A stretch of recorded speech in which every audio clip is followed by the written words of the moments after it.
Alright, so next morning now, last night I didn't record much footage afterwards. Just went back to the hotel, changed real quick, then went out again.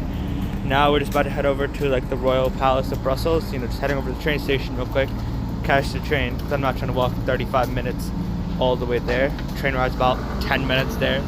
So, yeah, see you in a little bit. Alright, so we didn't go to the Royal Palace of Brussels first, so we came to a nice like museum. And this is like the scenery right outside of it. It's pretty nice old architecture. It's not much. That's actually a hotel, funny enough. That's not even a Congress building or anything else. That, however, I'm still trying to figure out what it is.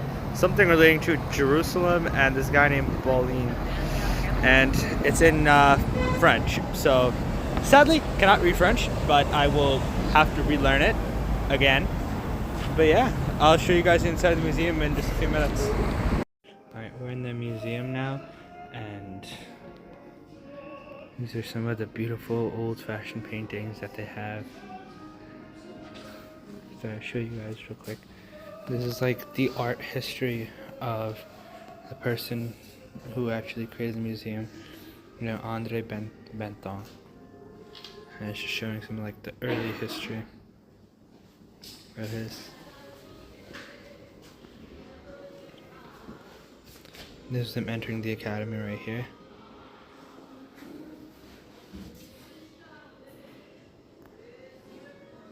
And yeah, and so far this place is very nice. This is some of his drawings. This is like supposed to be a coffee house and a mill.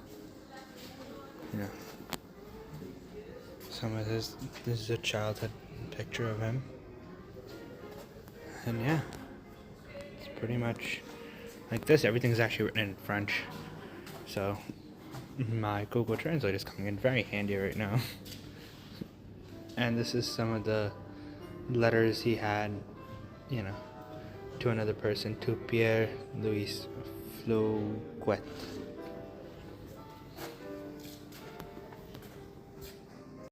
Right, so this is a picture of him from like the 1930s. This is about like 10 to 15 years before he died.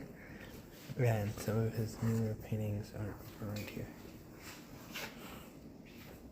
Here's some more of his paintings. This is like a portrait of Baron Joseph van der Elst, and then his daughter right here. This is the Baron himself, and then this is the daughter. This is what he painted. This is another portrait that he did in 1940.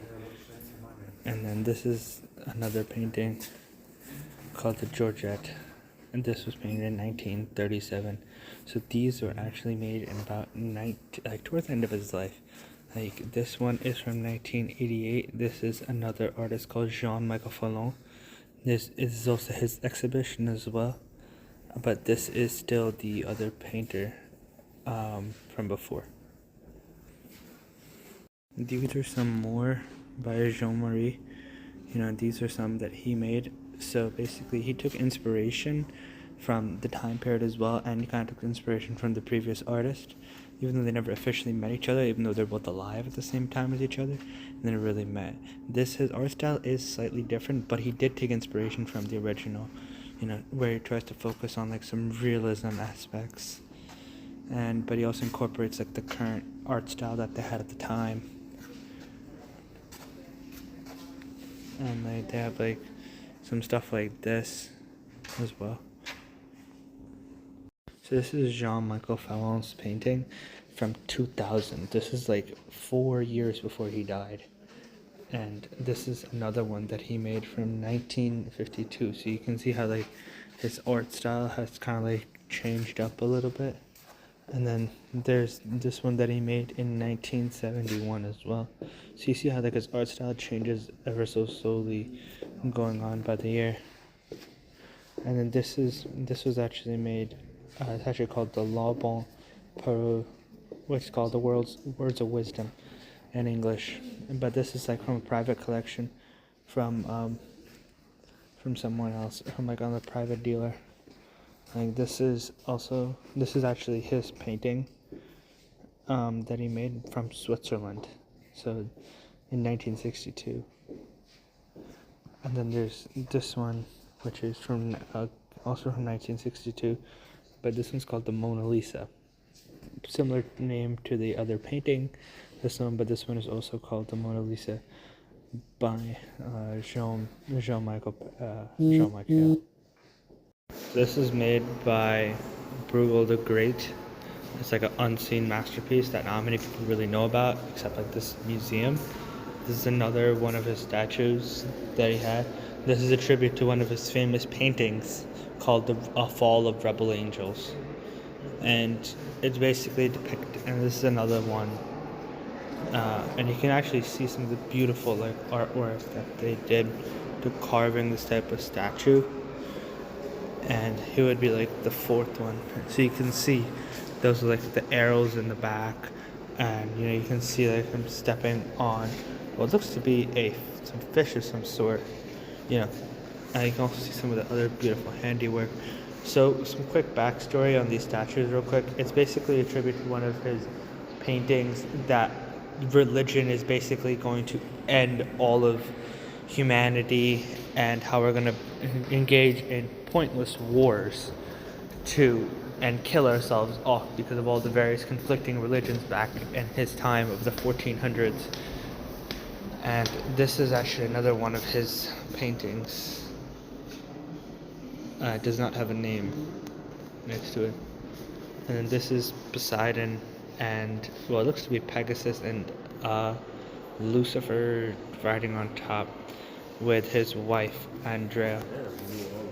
So this is like old medieval paintings that they had of like, Christianity at the time. This is like 1300s period. These paintings were drawn, like 1400s as well. And it just basically shows like Mary and, the angels and all those other things.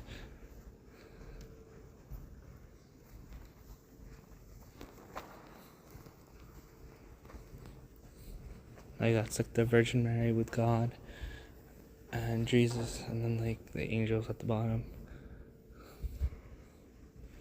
And that's more paintings.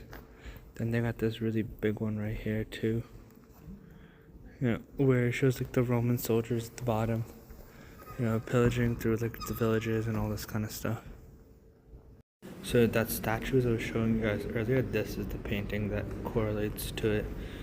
This basically is trying to depict the end of humanity with like religion and all the different religions fighting each other, as you can see here. So we just left the museum and now we just walked over to the Royal Palace of Brussels itself, which was initially constructed, I believe, around the 1600s. It survived the revolution, how they came to be getting rid of their king and everything. And it's still standing today. It's used as a museum, but it's temporarily closed for, I believe, a few weeks because they're doing some reconstruction to it, as I've read on the internet. So we're not able to go inside, but I can show you guys the outside view, which is absolutely beautiful. This is all gold as well. The gold and black accent gates are beautiful.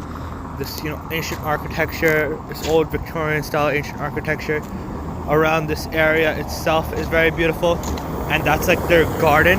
That's like the Brussels garden, as they call it, which was used to serve as like the main place that the old queens, used to go stroll in the park there because for like safety reasons and all that. And now it's been converted into like the national park in this area. Alright, so we're just about to head out for the night, just go to like a nice restaurant. But I thought I'd show you guys this. There's like a free Gaza thing. It's pretty beautiful actually. All supporting Palestine, as you should. And there's more over there. This is like the train station, like right underneath our hotel. It's pretty nice. There's actually trains running all across Brussels, and there's like very specific stations. And basically, right next to our hotel, there's a train station, and then right with the restaurant that we're going to is like a 3-minute walk from the train station. I'll show you guys. It's supposed to be like a really nice, like 5-star or 4-star like place to visit. Alright, food secured. Now just about to head over to this bar area. The original restaurant I wanted to go to was freaking closed because I conveniently cannot read the train schedule, and It's very confusing trying to get on the trains here. So I advise anyone who's traveling, make sure to know which fucking train to take. Otherwise, you have to walk like minimum 15 to 20 minutes everywhere. But I got some like sandwich with fries in them and like beef. But I was originally trying to go to like this other restaurant next to this called Les Chasses, and instead and after that I was gonna go to this place called Delirium Cafe.